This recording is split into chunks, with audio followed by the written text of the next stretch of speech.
ETF index mutual funds నేర్చుకుని stock మార్కెట్లో రాణించాలనుకుంటున్నారా? వెంటనే ఈ నెంబర్కి కాల్ చేయండి. రాగానే మందు కొనుకొచ్చుకున్నాడు. నా కొడుకు వచ్చి పని చేసిండు. అడుగు పెట్టింది నా కొడుకు కథ.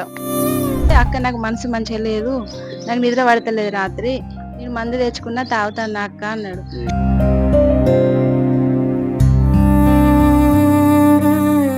నమస్తే, welcome back to Suman TV. ప్రస్తుతం మనతో పాటు ఉన్నారు ఫ్యామిలీ కౌన్సిలర్ రజనీ రామ గారు.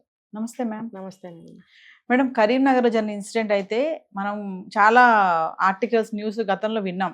నవవధువు బలి, గృహహింస అని వింటాం కదా, కానీ ఇది కొంచెం డిఫరెంట్ గా ఉంది. కరీంనగర్లో నవవరుడు 15 రోజులైందంట పెళ్ళయి సూసైడ్ చేసుకుని చనిపోయాడు. వివరాల్లోకి వెళ్తే భార్య యొక్క మిస్బిహేవియర్, తన కళ్ళ ముందే వేరొక వ్యక్తితోటి తన చనువుగా ఉండడాన్ని చూసి భరించలేని ఆ భర్త అసలు వాళ్ళ అమ్మతో వాళ్ళ అక్కతో షేర్ చేసుకుని కూడా నేను చనిపోతున్నాను, మందు తాగి నా వల్ల అవ్వట్లేదు అంటే, మరి ఇది ఎలా చూడొచ్చు అంటారు ఈ కేసుని? మరి 15 రోజులు అయింది పెళ్ళయి. అంటే మెన్స్ మైండ్ సెట్ ఎలా ఉంటుంది, వాళ్ళు ఎందుకు ఇంత సెన్సిటివ్ అయిపోతున్నారు? అవును, ఒకసారి దాని గురించి మాట్లాడు. అదే ఇప్పుడు పిల్లలకి ఏం తెలియటం లేదు, అసలు దేని గురించి తెలుసుకోవాలని అనుకోరు. కనీసం కాస్త బ్రెయిన్ ముందుకు తీసుకెళ్ళి కొంచెం ఆలోచన, నేను చెప్తాను ఆలోచనే, ప్రతిదానికి ఆలోచనే కారణం అని చెప్తాను. ఆలోచన అనేది సరిగ్గా చేయలేకపోతున్నారు. ఇప్పుడు ఆ అమ్మాయి అలా కూర్చుంది అని అంటే రీజన్ ఏంటో కనుక్కోవచ్చు కదా. ఆ అమ్మాయికి అట్లా చిన్నప్పటి నుంచి అటు చనువుగా ఉండడం అలవాట, అందరు బంధువులతోటి వచ్చిన వాళ్ళు పెళ్ళికి బంధువులే అయి ఉంటారు కదా, అది అలవాట లేకపోతే క్యారెక్టర్ మంచిది కాదా అనేది నువ్వు తెలుసుకోవాలి కదా. తెలుసుకోకుండా, లేకపోతే నువ్వంటే ఇష్టం లేక పెళ్ళైన తర్వాత ఇలా బిహేవ్ చేస్తే వదిలేస్తావని చెప్పి ఇలా చేసిందా, నువ్వు రీజన్ ఏంటో కనుక్కోవాలి కదా. కనుక్కోకుండా నువ్వు అమ్మతోటి అక్కతోటి చెప్పి చనిపోతున్నాను అనడం ఏంటి? మరి ఆ తల్లి కూడా ఎందుకు ఊరుకుంది?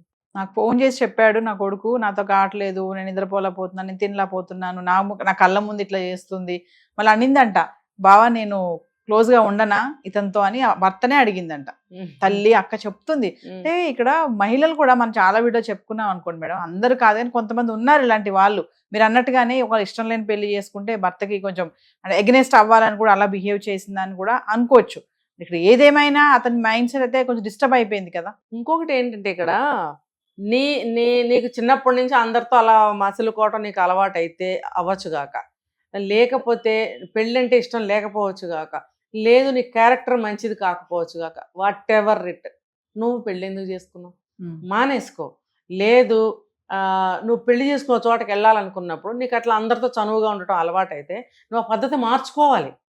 ఇదే కనుక నిజమైతే తల్లిదండ్రులు కూడా ఆ పిల్లకి నడవడిక మారాలి అని నేర్పించాలి. అది మారిన తర్వాతే పెళ్లి చేయాలి. దీనికి కంప్లీట్గా రెస్పాన్సిబిలిటీ పెళ్లి చేసిన వాళ్ళదే అంట, పర్టికులర్ ఈ కేసులో. నేను ఆ తల్లి ఇంకా ఓ మాట చెప్తుంది మేడం, కొడుకు ఇలా చెప్పినప్పుడు మరి మాట్లాడదాం వెళ్ళి ఇంటికి వెళ్ళి వాళ్ళ ఇంటికి వెళ్ళి అంటే, అప్పుడే వద్దులేరా 15 రోజులు అయింది కదా, వెయిట్ చేద్దాం, మెల్లగా మాట్లాడదాంలే, అప్పుడే వెళ్ళి మాట్లాడితే వాళ్ళు ఏమనుకుంటారో అనేసి కూడా తల్లి కూడా చెప్తుంది. అంటే ఇక్కడ మనము అతని మైండ్ సెట్, మీరు అన్నారు అడగొచ్చు కదా ఆవిడ్ని, గట్టిగా భార్యే కదా, నిలదీసి అడిగితే ఏముంది, ఒక దెబ్బ కొట్టైనా అడగొచ్చు, ఏంటి ఇలా చేస్తున్నావు, ఏంటి నీకేమైనా సమస్యలు ఉన్నాయా అని అడిగే ఇంటరాక్షన్ చేసుకోవచ్చు కదా. కానీ అంత సెన్సిటివా మైండ్ సెట్? అంటే నాకు అర్థమవుతుంది ఫ్యామిలీ అంతా కూడా మంచి వాళ్ళు అని అర్థమవుతుంది. అంటే అమాయకులు, అమాయకత్వం, కాస్త పరువుకు పోయేవాళ్ళు, బంధుత్వాలకు విలువనిచ్చేవాళ్ళు. ఇప్పుడు పెళ్లి చేసుకుని 10 రోజులు అవ్వలేదు, ఇలాంటి నిందలుగా మనం మాట్లాడితే మనల్ని కూడా వాళ్ళు చెడ్డ అనుకుంటారు, మనల్ని అల్లరి చేయొచ్చు, ఉల్టా మనకే డివోర్స్ ఇచ్చి పోవచ్చు, అలా కూడా జరుగుతున్నాయి కదా. ఇలా కూడా ఆ పెద్దవాడు ఆలోచించి ఉండొచ్చు. మరి తండ్రి లేరేమో తెలీదు. మరి తండ్రి లేనప్పుడు మగపిల్లడికి సపోర్ట్ అనేది ఉండదు. అంటే సమర్థవంతమైనటువంటి ఒక తండ్రి ఉంటే పిల్లలు బాగుపడతారు. తండ్రి కూడా వ్యసనాల పరుడో బాధ్యత లేనివాడైతే వేస్ట్ అనుకోండి. ఓవరాల్గా తండ్రి అనేవాడు ఉంటే మగపిల్లలకి కొంచెం ఇలాంటివి ఎక్స్పీరియన్సెస్ అనేవి తెలుస్తూ ఉంటాయి. మరి ఏమీ లేనట్టుగా ఉంది, అక్కడ అమాయకత్వంగా ఉన్నాడు. తల్లితో మాట్లాడటం, తల్లి అలా ఆలోచించడం వల్ల తనకి ఇంకెవరు హెల్ప్ లేరు, అంటే తనకి చెప్పేవాళ్ళు లేరు, తనకి తెలియటంలో ఎలాగా, అందుకని ఆ పని చేశాడు. చాలా తప్పు చేశాడు అబ్బాయి. ఉండవా 25 ఏళ్ళు 30 ఏళ్ళు ఉంటాయి కదా, అంత అమాయకంగా ఆలోచిస్తే జీవితాలు ఏమైపోతాయి అర్థం చేసుకోవాలి కుర్రాళ్ళందరూ. ఒక అబ్బాయి నాకు ఫోన్ చేశాడు ఇట్లానే, ఇట్లా మా భార్య ఎవరితోనో నాకు డౌట్గా ఉంది, నాకు చచ్చిపోవాలనిపిస్తుంది. నీ భార్యకి ఎవరితోనో ఏదో అంటే నువ్వెందుకు అయ్యా చచ్చిపోవడం? ఎందుకు నువ్వు చచ్చిపోవాలి? కారణం ఏంటి? పోనీ నువ్వు కావాలంటే నువ్వు తిరుగు, లేకపోతే తిరగద్దని చెప్పు, లేకపోతే వదిలేసేయి, లేకపోతే వాళ్ళకి కంప్లైంట్ చెయ్యి. నువ్వు చచ్చిపోవడం ఎందుకు? చావు పరిష్కారం కాదు కదా మేడం. నిన్నేమన్నా అమ్మాయికి అందా? నిన్ను కన్నా నీ తల్లి, నీ తండ్రి, నీ తోడబుట్టిన వాళ్ళు ఉంటారు. వీళ్ళ కోసం మానేసి ఆ అమ్మాయి కోసం నువ్వు చచ్చిపోవడం ఏంటి? నిన్నగాక మొన్న వచ్చిన అమ్మాయి కోసం నువ్వేమన్నా 30-40 ఏళ్ళు కాపురం చేసావు పని. ఇప్పుడు వచ్చిన అమ్మాయి కోసం ఇంత ఇదైపోతున్నారేంటో నాకు అర్థం కావట్లా.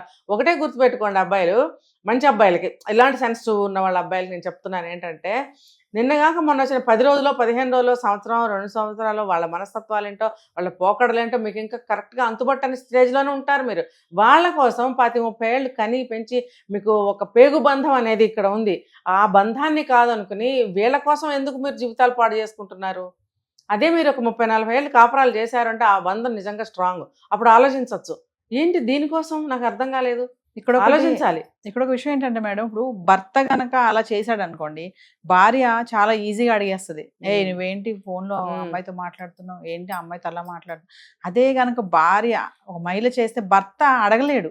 లేదండి, అడిగితే అమ్మాయిలు కూడా ఇంకా- అడగలేని అమ్మాయిలు ఉన్నారండి, ఉన్నారు. అంటే మనం ఈ కేసులో మాట్లాడుకుంటే ఈ కేసులో మామూలుగా కూడా భర్తలు గమ్మున అడగలేరు కదా, అడిగితే అవును. ఇంకేమైనా ఉందా? అవును. నువ్వు నన్ను ఇక, అంటే అందరూ కాదు, కొంతమంది లేడీస్ ఉంటారు కదా, ఇక ఏంటి నువ్వు నన్ను అనుమానిస్తున్నావా, నువ్వు అసలు ఏమనుకుంటున్నావా అని అవును. ఫైర్ అయిపోతారు. అవును. అలా కూడా సైలెంట్ అయిపోతున్నారు కదా భర్తలు. అవును, అవుతున్నారు.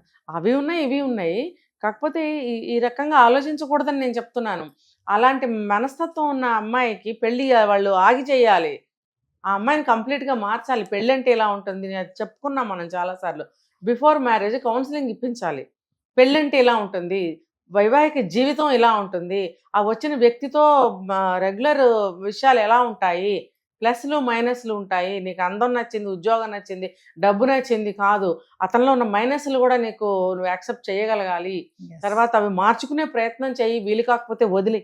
నువ్వు కనలేదు, నువ్వు పెంచలేదు, 25 ఏళ్ళు 30 ఏళ్ళ నుంచి అలవాటైపోయిన ఒక విషయాన్ని నువ్వు మార్చలేవు. చెప్పి చూడు, అతను నీ మీద ప్రేమతోటో నిజమే కదా బాగోదు కావాలని మారితే మారతాడు కదా. అంతేగాని వేరే వేరే విధంగా గొడవలు పడటమో, చంపేసుకోవడాలో, చచ్చిపోవడాలో, ఇదంతా నాట్ కరెక్ట్.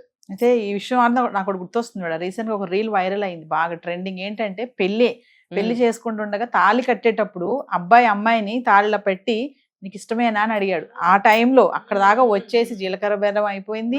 తాళి కట్టేటప్పుడు అడిగితే ఆ అమ్మాయి కన్ను సైగలతో ఎక్స్ప్రెషన్ ఇచ్చింది, ఇట్లా అనేసి, అంటే నాకు ఇష్టము అనేసి. అది చాలా ట్రెండింగ్ అయింది అనమాట. అయితే ఆ అమ్మాయి మళ్ళీ స్పెషల్ గా ఒక వీడియో చేసి పెట్టింది రీల్ గా.